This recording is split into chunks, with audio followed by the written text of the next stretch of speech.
উলগুলানের শেষ নাই, ভগবানের মরণ নাই। উলগুলানের নায়ক বিরসা মুন্ডা। আজ 9ই জুন বিরসা মুন্ডার মৃত্যুবার্ষিকী। 1900 সালের এই দিনে ইংরেজ শাসকদের বন্দিদশা অবস্থায় মারা যান বিরসা মুন্ডা।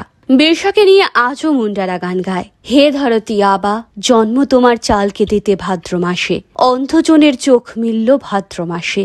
চলো যাই ধরতী আবাকে দেখি, এ বড় আনন্দ হে, তাকে প্রণাম করি। আমাদের শত্রুদের তিনি হারিয়ে দিবেন ভাদ্র মাসে। মুন্ডা জনগণের কাছে বিরসা আজ কিংবদন্তি। ভগবান বিরসাকে নিয়ে কত গান, কত গল্প। মুন্ডা ভাষায় বিদ্রোহকে বলা হয় উলগুলান। বিরসার নেতৃত্বে মুন্ডাদের উলগুলান কোনো আকস্মিক ঘটনা ছিল না। পৃথিবী যখন তথাকথিত সভ্য হয়ে এসেছে, ঠিক সেই সময় ভারতীয় উপমহাদেশের আদি জনগোষ্ঠী আদিবাসীদের অসভ্য বলে, নীচ বলে ঘৃণা করা হয়েছে।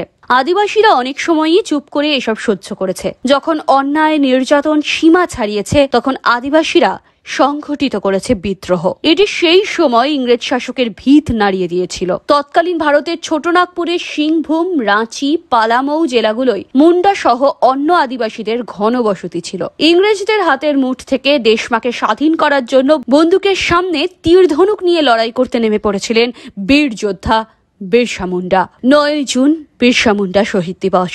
ব্রিটিশ সরকার 1900 সালে বিরসাকে জেল হেফাজতে হত্যা করে। মাত্র 25 বছর বয়সে বিরসা শহীদ হন। তিনি বিদেশি, ব্রিটিশ এবং এদেশি জমিদার ও ফোরেদের শাসনের অবসান ঘটিয়ে সাধারণ মানুষের নিজস্ব স্বাধীন দেশের আওয়াজ তুলেছিলেন। প্রবল এক উলগুলানে কাঁপিয়ে দিয়েছিলেন এই শোষক কাঁতাতের ভিতকে। বিরসা ছিলেন ভগৎ সিং এর পূর্বসূরি। আদিবাসী সমাজের কাছে তিনি হয়ে উঠতে চেয়েছিলেন ধরতী আবা। বিরসার আবোয়া দিশম আবোয়া রাজ, অর্থাৎ আমাদের দেশ আমাদের শাসন, এই স্লোগানকে সামনে রেখে আজও ভারতের আদিবাসীদের লড়াই চালাতে হচ্ছে সরকারের বিরুদ্ধে। দুঃখজনক হলো সাঁওতালদের ইতিহাস বঞ্চনার ইতিহাস, যে ইতিহাসের শেষ নেই। তারা আজও যুদ্ধ করছে, সামান্য অস্তিত্ব টিকিয়ে রাখার যুদ্ধ। তীর, ধনুক, কুচিলা, মনোবল আর একতা সহায়।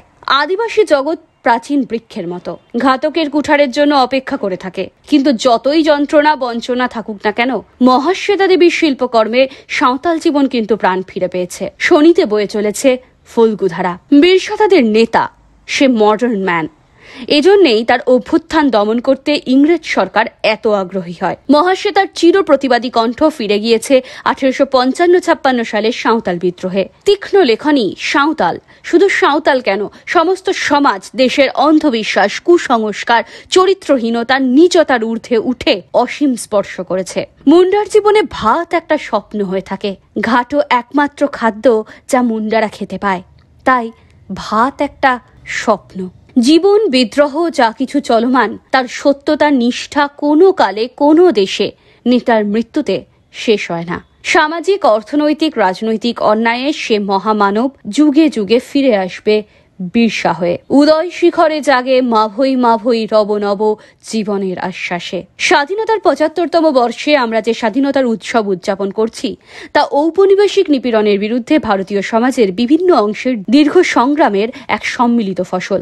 1974 থেকে 79 সালের হালবা বিদ্রোহ থেকে শুরু করে 1890-এ বিরসা মুন্ডার উলগুলান সহ আদিবাসীদের বহু লড়াই স্বাধীনতা সংগ্রামে অগ্রণী ভূমিকায় থেকেছে। তবু আজ আদিবাসীরা ন্যূনতম প্রাপ্য সুযোগগুলি পায় না।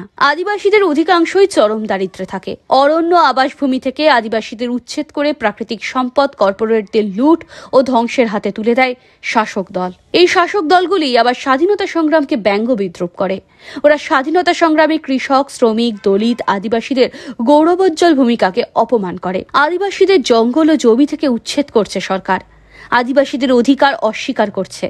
আবার তারা এই বিরসা মুন্ডা জয়ন্তী উদযাপন করে জনজাতীয় গৌরব দিবস নাম দিয়েছে। আদিবাসীদের উচ্ছেদ করে তারপর গৌরব দিবস পালন করা কি আসলে সিধু কানু, ফুলো ঝানো, বিরসা মুন্ডা, মাকি মুন্ডার মতো শহীদদের অপমান নয়? তাদের পরিচিতি রক্ষা করতে স্বাধীন ও আধুনিক ভারতে তাদের অধিকারগুলি পরিপূর্ণভাবে বিকশিত করতে হবে। কর্পোরেট লুট ও রাজনৈতিক নিপীড়নের বিরুদ্ধে লড়াই তীব্র করতে হবে আদিবাসীদের। আদিবাসী প্রতিরোধের গৌরবোজ্জ্বল ধারাকে এগিয়ে নিয়ে যেতে হবে আদিবাসী সম্প্রদায়কেই। Bureau report, NBTV।